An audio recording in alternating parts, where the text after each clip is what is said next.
रेलगढ़ के सभी दर्शकों को इंडिपेंडेंस डे की हार्दिक शुभकामनाएं। आज भारत ने अपनी आजादी के 76 साल पूरे कर लिए हैं और आज से ही हमारा 77वां साल शुरू हो रहा है। लेकिन भारत के 76 सालों के इतिहास में ऐसा पहली बार नोटिस किया गया है कि भारत ने किसी अरब देश को कच्चे तेल के बदले जो पेमेंट है वो भारतीय रुपए में की है और भारत का ये डिसीजन शायद अमेरिकी डॉलर के लिए आगे चल के एक बड़ा खतरा बन सकता है। तो आई डिटेल्स में इस प्रोजेक्ट पर बात करते हैं। बस हमें सपोर्ट करने के लिए चैनल को सब्सक्राइब जरूर कीजिएगा। दोस्तों, रिसेंटली यूएई और भारत ने एक बड़ी डील को फाइनलाइज किया है, जिस डील के दौरान करीब 1 मिलियन बैरल कच्चे तेल की जो पेमेंट है वो भारतीय रुपए में भारत यूएई को करने वाला है। और यहाँ जो डील हुई है वो इंडियन ऑयल कॉर्पोरेशन और Abu Dhabi national oil company के बीच में फाइनलाइज की गई है। और अब भारत का ये स्टेप किस तरीके से यूएस डॉलर पर भारी पड़ सकता है, इस चीज को बहुत ही आसान भाषा में समझते हैं। तो इसकी शुरुआत होती है 1975 से, जहाँ पर सऊदी अरेबिया और यूएस के बीच में एक डील फाइनलाइज होती है और यूएस सऊदी से कहता है कि आप जो भी कच्चा तेल बेचेंगे वो सिर्फ यूएस डॉलर में बेचा जाएगा। और इसका बड़ा फायदा यूएस को ही मिल रहा था, क्योंकि सऊदी के पास डॉलर कलेक्ट हो रहे थे और वो बड़ी इन्वेस्टमेंट किसी और देश में नहीं बल्कि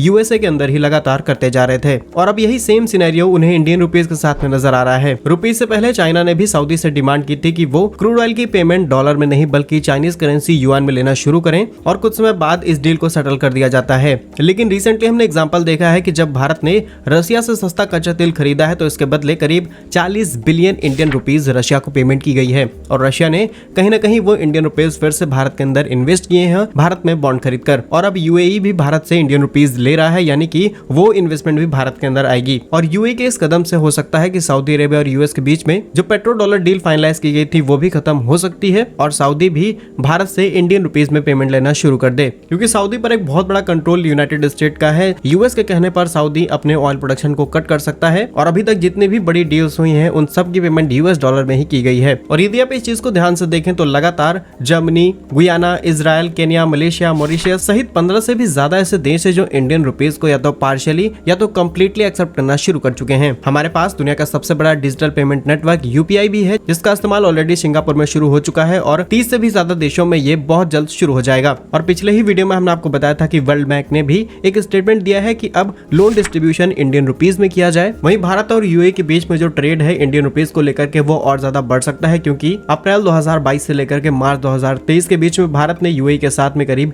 84.5 बिलियन यूएस डॉलर के ट्रेड्स कंप्लीट किए हैं। लास्ट ईयर ये सिर्फ 72.9 बिलियन यूएस डॉलर का था और यूएई भारत का तीसरा सबसे बड़ा ट्रेड पार्टनर माना जाता है, जहां भारत यूएई को refined petroleum, agriculture equipment, machinery, jewellery, diamond and engineering goods export करता है। वहीं यूएई भारत को क्रूड ऑयल, डायमंड्स और गोल्ड एक्सपोर्ट करने का काम करता है। और कई एक्सपर्ट्स का ये भी मानना है कि 2023 तक दोनों देशों के बीच में जो ट्रेड है वो 100 बिलियन डॉलर के आंकड़े को पार कर लेगा और इसमें क्रूड ऑयल या फिर रिफाइंड ऑयल के ट्रेड को शामिल नहीं किया जाएगा। अभी जो मेजोरिटी दोनों देशों के बीच में ट्रेड किया जाता है वो क्रूड ऑयल को लेकर के ही है, लेकिन अगर ऑयल के बिना 100 बिलियन डॉलर का दोनों देश ट्रेड करते हैं तो जाहिर सी बात है कि इंडियन रुपीस को बड़े स्केल पर एक्सेप्ट करना होगा। और लगातार भारतीय रुपए और यूपीआई के बढ़ रहे नेटवर्क के कारण अमेरिकी डॉलर पर एक बड़ा खतरा मंडराता हुआ नजर आ रहा है। बाकी आप हमें कमेंट्स में जरूर बताइएगा कि अमेरिका भारतीय रुपए की बढ़ रही इस तरीके की लोकप्रियता को रोकने के लिए कोई कदम उठा सकता है या फिर नहीं। कमेंट बॉक्स में यस और नो में आंसर जरूर कीजिएगा। भारत कैसे ही यूजफुल एंड इन्फॉर्मेटिव वीडियोस पाने के लिए हमारे यूट्यूब चैनल को सब्सक्राइब जरूर कर लीजिए। मिलेंगे हम आपको एक नई और इंटरेस्टिंग वीडियो में, तब तक के लिए वंदे मातरम। भारत माता की जय।